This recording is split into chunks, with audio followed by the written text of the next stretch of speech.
بسم اللہ الرحمن الرحیم الحمد للہ وکفا والصلاة والسلام علی من لا نبی بعد اما بعد۔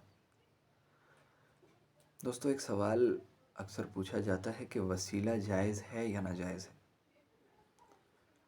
تو وسیلہ دو طرح کا ہے۔ ایک ہے نیک اعمال کا وسیلہ، ہم نے اچھے اعمال کیے ہیں، اچھے کام کیے ہیں، ان کا وسیلہ دینا۔ اور ایک ہے انبیاء، صحابہ اور صلحاء کا وسیلہ۔ تو اس وسیلے کی بات سے پہلے ایک بات سمجھ لیں کہ ایک تو ہے وسیلہ انبیاء، صحابہ یا صلحاء کا، ایک ہے ان کا وسیلہ دے کر اللہ سے مانگنا، اور ایک ہے کہ انبیاء، صلحاء اور صحابہ سے مانگنا۔ ٹھیک ہے؟ تو انبیاء، صحابہ یا صلحاء سے مانگنا تو درست نہیں ہے، کیونکہ وہ خود اللہ رب العزت سے مانگا کرتے تھے۔ ہاں، انبیاء، صلحاء اور صحابہ کے وسیلے سے مانگنا، ہم بات کریں گے اس پہ۔ تو پہلا ہے نیک صالح اعمال کا وسیلہ۔ ٹھیک ہے؟ تو روایت میں تذکرہ ملتا ہے، اور مسلم شریف کی روایت ہے اور کتاب الرقاق میں ہے، حدیث نمبر 6949 ہے۔ حدیث کے اندر تذکرہ موجود ہے۔ 3 آدمی تھے، بارش میں سفر کر رہے تھے، تو سفر میں وہ ایک غار میں چلے گئے، بارش زیادہ تھی، تو غار کے اندر جب چلے گئے، غار کا دروازہ بند ہو گیا، ایک پتھر آ کے گرا۔ اب وہ تینوں پریشان تھے، کیا کیا جائے؟ ان تینوں نے اپنے نیک صالح اعمال کا اللہ رب العزت کو وسیلہ پیش کیا کہ اللہ، اگر ہمارے وہ نیک اعمال تجھے پسند ہیں تو ہمیں اس پریشانی سے نجات دے، اور انہیں اس پریشانی سے نجات ملی۔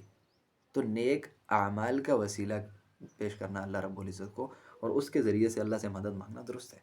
ٹھیک ہے؟ یہ تو ہوا نیک صالح اعمال کا وسیلہ۔ اور آگے کہ انبیاء سے وسیلہ طلب کرنا، انبیاء کا وسیلہ دے کر اللہ رب العزت سے کچھ مانگنا، تو یہ بھی درست ہے۔ قرآن مجید میں خود تذکرہ موجود ہے۔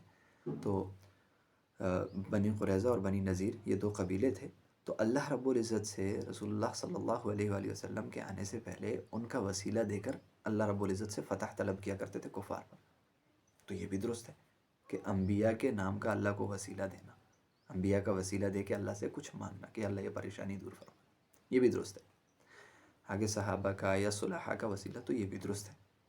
خود روایات کے اندر تذکرہ ملتا ہے، حضرت انس رضی اللہ عنہ کی روایت ہے کہ حضرت عمر رضی اللہ عنہ کے زمانے میں قحط سالی ہوئی، تو انہوں نے بارش طلب کی، تو اللہ رب العزت سے، روایت کا مفہوم ہے کہ اس طرح کے الفاظ سے دعا کی کہ یا اللہ، ہم پہلے آپ سے، آپ کے پیارے رسول صلی اللہ علیہ وآلہ وسلم کا وسیلہ دے کر اپنی پریشانیوں کو دور کرتے تھے، بارش طلب کیا کرتے تھے، یا اللہ اب ہم تجھے تیرے نبی کے چچا حضرت عباس رضی اللہ عنہ کا واسطہ دیتے ہیں، ان کا وسیلہ دیتے ہیں، ان کے وسیلے سے ہم بارش طلب کرتے ہیں۔ تو روایت میں آتا ہے کہ بارش ہوئی بھی، تو وہ وسیلہ طلب کرنا بھی درست ہے، اس وسیلے سے اللہ سے مانگنا بھی درست ہے۔ اور اس طریقے سے نیک صالح لوگ ہیں، ان کا بھی وسیلہ دے سکتے ہیں، ان کا وسیلہ دے کر بھی۔ ایسی روایت کے اندر ایک اور روایت ہے، اس کے اندر یہ بھی موجود ہے کہ نبی کریم صلی اللہ علیہ وآلہ وسلم کے پاس ایک آدمی آیا، اس نے اپنی پریشانی بتائی کہ پریشانی ہے۔ نبی علیہ الصلوۃ والسلام نے فرمایا کہ وضو کرو، 2 رکعت پڑھو، اللہ رب العزت سے مانگو، اور میرے نام کا وسیلہ دے کر اللہ رب العزت سے مانگو، اپنی پریشانی سے نجات مانگو۔